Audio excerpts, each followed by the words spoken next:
The day after Christmas, severe weather hit in Texas. Yeah, now some homes near Houston have tornado damage. Fox's Chelsea Torres is live in one of those neighborhoods where homeowners are starting to clean up. What are people saying, Chelsea? Sure, Tom, Christine, I mean, you can just see the home behind me. It looks like a sledgehammer came and whacked through the corner of it.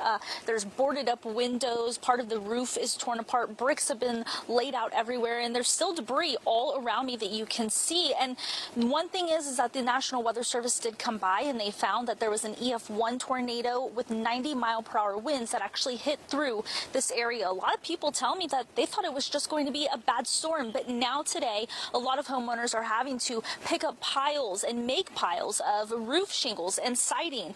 Not only that, some people are already getting started on repairs. One neighbor did not have roof damage, but did watch the storm roll through. He says it was violent and really only lasted a handful of minutes.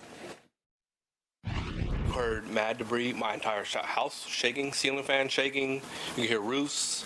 I saw so much stuff and debris smack my windows. I had my kids, all three of them crying, screaming to me, what's happening, and it was pretty intense. A little further south from here in Wharton County, the emergency management posted these pictures on your screen. They posted them on social media showing what they believe and what looks like a large tornado rolling through the area. Now, the American Red Cross was also out here all afternoon surveying the damage. They said they did have crews in other parts in and around Houston. In Houston, Chelsea Torres, Fox 5 News. All right, Chelsea, thanks so much.